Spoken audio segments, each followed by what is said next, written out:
நீங்க weight loss பண்ணணும்னு ஆசைப்பட்டீங்கன்னா அது இது சாப்பிடாம இப்ப நான் சொல்ல போற இந்த 5 பிரேக்ஃபாஸ்ட்டை வந்து சாப்பிடுங்க.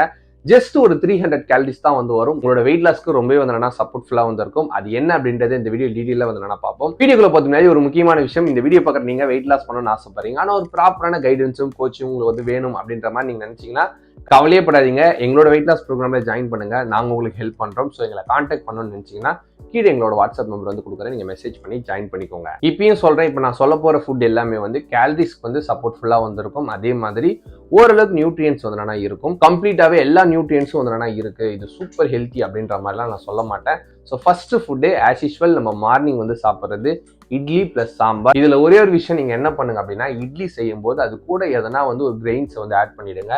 சாம்பார் செய்யும் போதும் பருப்பே இல்லாமலாம் வந்து செய்யாதீங்க. எதனா பருப்பு வந்து எக்ஸ்ட்ரா ஆட் பண்ணி நீங்க சாப்பிட்டீங்கன்னா ரொம்பவே ஹெல்ப்ஃபுல்லா வந்து இருக்கும். இட்லி சுடும் போது ஆயில் வந்து கம்மியும் வந்து பண்ணுங்க. அதே மாதிரி குவான்டிட்டி ஒரு 2 இட்லி பிளஸ் சாம்பார் நீங்க சாப்பிட்டீங்கன்னா ஒரு 300 கேலரிஸ் வந்து வரும்.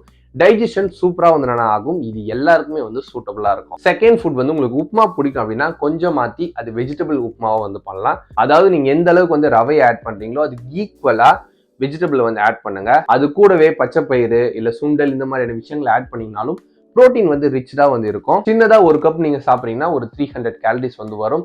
இதுல வெஜிடபிள்ல நிறைய இருக்கு அப்படின்னு வரும்போது நியூட்ரியன்ஸும் உங்களுக்கு சஃபிஷியண்டா வந்து கிடைக்கும். அதே மாதிரி பசி நல்லாவே கண்ட்ரோல் ஆகும். சுகர் ஸ்பைக் வந்து வெறும் உப்புமா சாப்பிட்டீங்கன்னா எவ்வளவு இருக்குமோ அதை விட ரொம்ப ரொம்ப கம்மியா வந்து இருக்கும். ஆனா சமைக்கும் போது ஆயில மட்டும் கம்மியா ஆட் பண்ணி சமைங்க. தேர்ட் ஃபுட் பச்சை பயிரை வந்து அரைச்சு அதை தோசையா வந்து சாப்பிடுறது. பிளஸ் அது கூட சட்னி நீங்க வந்து வச்சு சாப்பிட்டீங்கன்னா ஒரு 2 தோசை சாப்பிடும் போது ஆல்மோஸ்ட் ஒரு 250 இருந்து 300 கேலரிஸ் வந்து வரும். இதுல புரோட்டீனும் வந்து அதிகமா இருக்கு. அதே மாதிரி ஃபைபரும் வந்து அதிகமா இருக்கு. சாப்பிட்டீங்கன்னா ஃபில்லிங்கா வந்து இருக்கிறது மட்டும் இல்லாம கலர்ஃபுல்லா வந்து இருக்கும். மறக்காம நான் முன்னாடியே சொன்ன மாதிரி சமைக்கும் போது ஆயில மட்டும் கம்மியா ஆட் பண்ணிக்கோங்க. ஃபோர்த்து, நீங்க மார்னிங் வந்து ஆம்லேட் சாப்பிட்டீங்கன்னா அது கூட சுண்டல் பட்டாணி இந்த மாதிரியான விஷயத்தை ஆட் பண்ணி மிக்ஸ் பண்ண ஆம்லேட்டா வந்து சாப்பிடுங்க. ஏன்னா முட்டையில புரோட்டீன் வந்து அதிகமா இருக்கும். சுண்டல் பச்சை பயிறு இந்த மாதிரியான விஷயங்களை நீங்க வந்து ஆட் பண்ணிட்டீங்கன்னா அதுல புரோட்டீனும் வந்து இருக்கும். அதே மாதிரி கார்போஹைட்ரேட்டும் வந்து இருக்கும். ஸோ ஒரு கம்ப்ளீட்டா ஹெல்த்தி பிரேக்ஃபாஸ்டா இது வந்து இருக்கும்.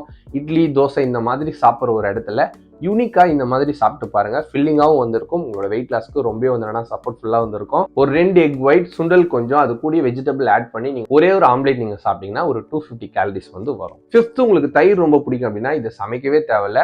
தயிர் கூட கொஞ்சம் ஓட்ஸை வந்து ஆட் பண்ணுங்க. ஓட்ஸையும் குவான்டிட்டி கரெக்டா வச்சுக்கோங்க. தயிரோட குவான்டிட்டியும் கரெக்டா வந்து வச்சுக்கோங்க. அது கூட 1-2 நட்ஸ் பிளஸ் சியா சீட் வந்து ஆட் பண்ணீங்க அப்படின்னா ஒரு 280 இருந்து 300 கேலரிஸ் வந்து வரும். புரோட்டீனும் வந்து அதிகமா இருக்கு. அதே மாதிரி உங்களோட கட்டுக்கு ரொம்ப ஹெல்ப்ஃபுல்லா இருக்கும். குயிக்கா வந்து சமைக்கலாம். வெயிட் லாஸ்க்கு ரொம்ப வந்து சப்போர்ட்ஃபுல்லா வந்து இருக்கும்.